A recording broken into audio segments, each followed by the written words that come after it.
আজকে মুসলমানের আওয়াজ দুর্বল, এই জন্য ফিলিস্তিনে মুসলমান মার খায়। আজকে মুসলমানের আওয়াজ দুর্বল, এই জন্য ইরাকে মুসলমান মার খায়। আজকে মুসলমানদের আওয়াজ দুর্বল, এই জন্য বসনিয়ায় মুসলমান মার খায়। আজকে মুসলমানের আওয়াজ দুর্বল, এই জন্য গুজরাটে মুসলমান মার খায়। চিল্লায় বলো ঠিক কিনা?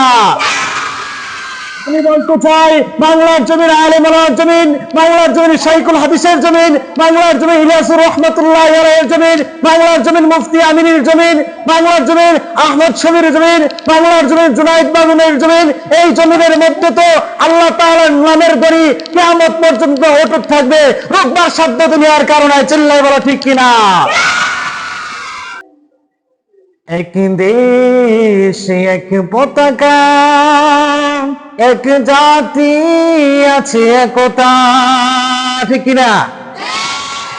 এক দেশ এক পতাকা, এক জাতি আছে একতা, সময়ের ব্যবধানে ভেঙে নীরবতা, শান্তিতে সংগ্রামে করো যে ওঠা, গান্ধার তাবেদার সব করে নিঃশেষ, এগিয়ে যাবে এগিয়ে যাবে আমার প্রিয় বাংলাদেশ। সবাই এগিয়ে যাবে এগিয়ে যাবে আমার প্রিয় বাংলাদেশ, এগিয়ে যাবে এগিয়ে যাবে আমার প্রিয় বাংলাদেশ।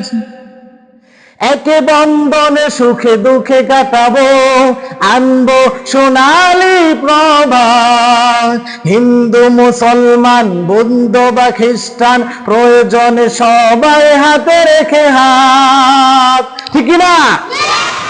হিন্দু একে বন্ধনে সুখে দুঃখে কাটাবো, আনবো সোনালি প্রভাত, হিন্দু মুসলমান বৌদ্ধ বা খ্রিস্টান প্রয়োজনে সবাই হাতে রেখে হাত, অপশক্তির কালো হাত করে নিঃশেষ, এগিয়ে যাবে এগিয়ে যাবে আমার প্রিয় বাংলাদেশ। সবাই এগিয়ে যাবে এগিয়ে যাবে আমার প্রিয় বাংলাদেশ, এগিয়ে যাবে এগিয়ে যাবে আমার প্রিয় বাংলাদেশ। কৃষক শ্রমিক আর ছাত্র যুবক দেশের তরে এক দেহ পান, সংকট সংগ্রামে ভিন্নতা বলে ওরাব মোরা বিজয় নিশার। চললে বলো ঠিক কিনা?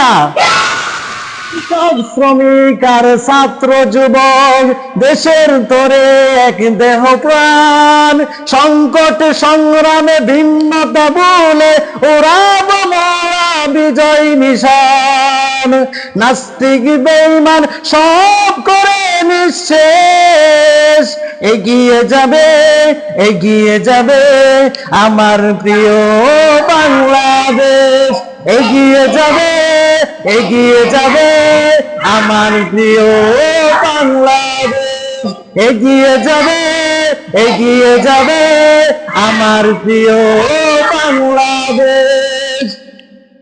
বাংলার নীল আকাশে উড়ছে আজো শহীদের খুনে রাঙা সেই নিশানা, লাল সবুজের এই পতাকা মাঝে একে দিয়েছি বাংলার সীমানা।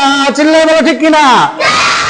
বাংলার নীল আকাশে উড়ছে আজো শহীদের খুনে রাঙা সেই নিশানা, লাল সবুজের এই পতাকা মাঝে একে দিয়েছি বাংলার সীমানা, হবে না কোনোদিন তাদের দেওয়ার শোধ, হবে না হবে না কোনোদিন তাদের দেওয়ার শোধ, হবে না। চিল্লায় বলো ঠিক কিনা? বাংলাদেশ 5 আগস্ট স্বাধীন করার জন্য যে ছাত্র ভাইরা, যে তালেবে ইলম ভাইরা এই দেশের জন্য সংগ্রাম করেছে, যুদ্ধ করেছে, যুদ্ধ করে 5 আগস্ট বাংলাদেশকে স্বাধীন বাংলায় পরিণত করেছে। চিল্লায় বলো ঠিক কিনা?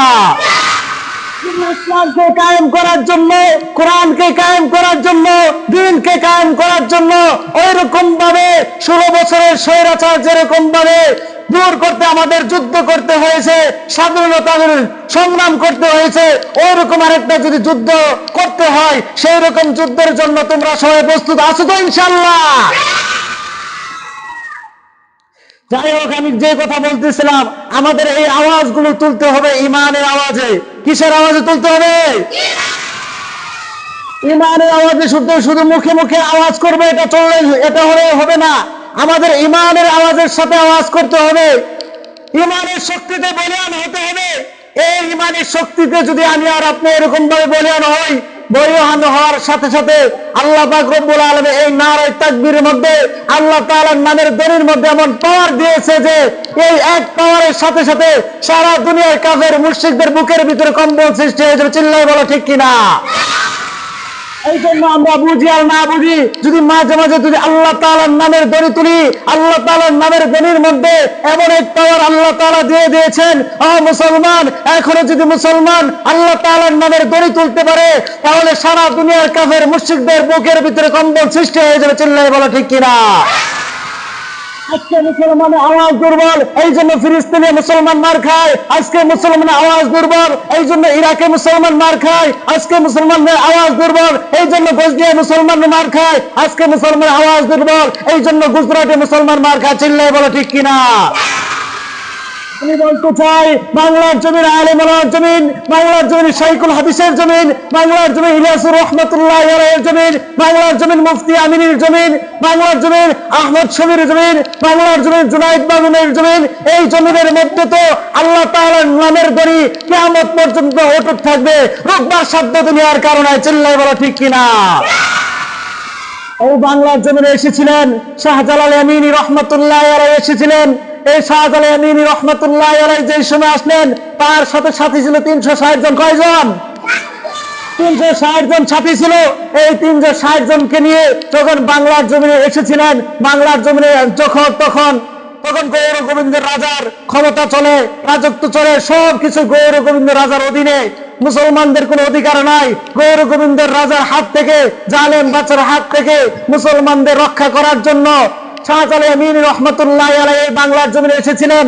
এসে যখন তিনি একেবারে গৌর গোবিন্দের রাজপ্রাসাদে এরকম ভাবে ঢুকলেন, যখন এই আজানের সময় হলো, তখন এক সাথীকে বললেন, ও সাথী, তুমি আজান দাও। সেই মাত্র আল্লাহু আকবার, আল্লাহু আকবার এরকম ভাবে ধ্বনি শুরু হয়েছে। ধ্বনি ওঠার সাথে সাথে সেই গৌর গোবিন্দের রাজপ্রাসাদ গুলো ব্যাংকে খানখান হয়ে গেছে। চিল্লায় বলো ঠিক কিনা? এরকম ভাবে যদি ইমানের শক্তিতে বলিয়ান হয়ে আজকে যদি আমরা এরকম ভাবে আল্লাহ তাআলার নামের ধ্বনি তুলতে পারি, তাহলে যত জালিম বাদশা আছে, যত জালিম আছে, যত শহীদ আছে, প্রত্যেকটা রাজপ্রাসাদ গুলো খানখান হয়ে যাবে। চিল্লায় বলা ঠিক কিনা? আল্লাহ পাক রব্বুল আলামিন আমাদেরকে কথাগুলো বুঝবার এবং আমল করবার তৌফিক দান করে। সবাই বলি আমিন।